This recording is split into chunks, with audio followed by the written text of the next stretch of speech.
ভগবান ষষ্ঠ অধ্যায়ে 30 নম্বর শ্লোকে বলছেন, আমার ভক্ত কে হতে পারবে? যমাম পশ্যতি সর্বত্র সর্বং চময়ি পশ্যতি তস্যহম ন পনস্যামি সচমে ন পনস্যতি। যে ভক্ত সবার মধ্যে আমাকে দেখে, আমার মধ্যে সর্বকিছুকে দর্শন করেন, তার কাছে আমি অদৃশ্য হই না এবং সেও আমার কাছে অদৃশ্য হয় না। এখানে আমার মধ্যে সর্বকিছুকে দর্শন করেন, এই যে কথাটা বলেছেন, সমস্ত ভূতের মধ্যে আমি আছি আত্মা বা জীবন রূপে। ব্যাখ্যা করে বললেন, বিদ্যা বিনয় সম্পন্ন ব্রাহ্মণে গোবী হস্তিনী শুনিচৈব।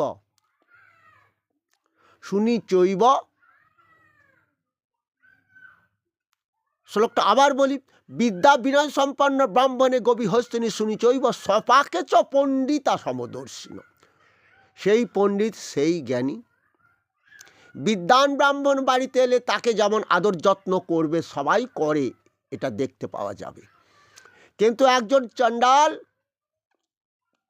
চণ্ডাল মানে যারা বন থেকে হরিণ শিকার করে বাজারে বেচত, তার মাংসটা চণ্ডাল বলা। এখন আসে না। হ্যাঁ, বুঝতে পেরেছ? এখন কি আসে? জেলে বলো, যাই বলো, মাছওয়ালারা আসে। কিন্তু এখন আরেকজন আমাদের সমাজের পরম উপকারী বন্ধুর, সে হচ্ছে ম্যাথর। সে বলে, বাবু পায়খানা সাপ, আমার বাড়িটাকে স্বর্গ বানিয়ে দিল এই ম্যাথর। তাহলে এই ব্রাহ্মণ কি করছে? আমাকে ধন দৌলত পাইয়ে দিচ্ছে, বাড়ি গাড়ি তৈরি করে দিচ্ছে, নানান দেবদেবীর পূজা অর্চনা করে, যাগ যজ্ঞাদি করে। আবার ওই বাড়িটাকে পরিষ্কার রাখতে হবে। ময়লা আবর্জনা মলমূত্র পায়খানায় যদি ভরে যায়, তাহলে সাদের বাড়ি কি বাড়ি থাকবে? ওটা তো হবে ভাগাড়। ভাগাড়ে গেলে দেখতে পাবে মলমূত্রের গন্ধ। তাহলে সেটাকে যে স্বর্গ বানাচ্ছে, তাকেও তো সেই ব্রাহ্মণের মতো আদর যত্ন করতে হবে। বুঝতে পেরেছ অর্জুন? আর পশুদের মধ্যে যেমন গাভী কেড়ে কেড়ে দুধ দেবে, তাকে ভালো মন্দ খাওয়াচ্ছ, বেশ ভালোই করে, সকালে দেখবে পাইটা ভরে যাবে, অনেক পয়সা হবে। গরু দেবে, তাই তাকে ভালো খাওয়াও, হাতিকে খাওয়াও। কিন্তু কুকুরটাকে এক মুঠো অন্ন কেউ তোমরা দিচ্ছ না অর্জুন। কিন্তু কুকুরের মধ্যেও তো আমি আছি। মানে নির্দোষী সমং ব্রহ্ম তস্মাৎ ব্রহ্ম নিতে স্থিতা। আমি এই বিশ্ব ব্রহ্মাণ্ডের সৃষ্টিকর্তা। তাহলে এখানে যত জীব আছে তাদের সৃষ্টিকর্তা আমি। তাদের দেহের মধ্যে আমি আছি, আত্মারূপে দেহটাকে বাঁচিয়ে রেখেছি। তাহলে কি হলো? আমি পাপ করিনি, কুকুর পাপ করেছে, কুকুর জন্ম লাভ করেছে। কিন্তু কুকুর যখন না খেয়ে আছে, কষ্ট পাচ্ছে, কষ্টটা তো আমারই হবে অর্জুন। ইহৈব তৈজিত স্বর্গ যে সাম্যস্থিতং মনম। এইভাবে যাদের মন সাম্য অবস্থায় আছে, ব্রাহ্মণ, চণ্ডাল বা ম্যাথর, গাভী, হস্তি, কুকুরের প্রতি সাম্যভাব, ইহলোকেই তারা স্বর্গ সুখ লাভ করবে অর্জুন।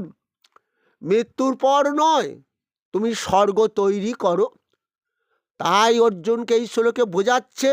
কি বোঝাচ্ছে?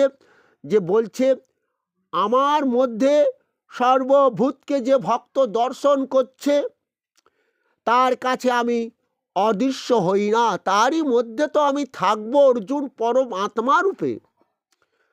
সেও আমার কাছে অদৃশ্য কোনোদিন হবে না।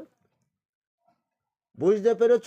এটাও ভগবান বলেছে, যারা জীবের সেবা করে তাদের পরম মঙ্গলের জন্য কোনো যাগ যজ্ঞাদি করার প্রয়োজন নাই। তাই এই শ্লোকের মাধ্যমে বুঝতে পারবে যে ভগবান আবার বলছেন, সর্বভূত স্থিতং যো মাং ভজ্জতে কত্র মা স্থিত সর্বতা বর্তমান হপি সযোগী মই বর্ততে। আমার মধ্যে একত্বভাবে স্থিত যে ভক্তি যোগী সমস্ত প্রাণীতে স্থিত, আমার ভজনা করে, তিনি সর্বপ্রকার আচরণ করিল আমার মধ্যে ব্যবহার করেন, সর্বদা ও আমার মধ্যেই অবস্থান করছে। অর্থাৎ যে ভক্ত কি করছে, সর্বভূতে আমি আছি আত্মা বা জীবন রূপে, সেই ভক্ত যেমন আমার কথা চিন্তা করে অর্জুন, আমিও তো সেই ভক্তের মধ্যে আমি সর্বদা পরম আত্মা রূপে অবস্থান করব। আত্মৌপমেন সর্বত্র সমং পরশতি যহ অর্জুন, সুখং বা যদি দুঃখং সযোগী পরম মতে। তাই আমার মতে ধর্ম কোনটা শুনে নাও অর্জুন।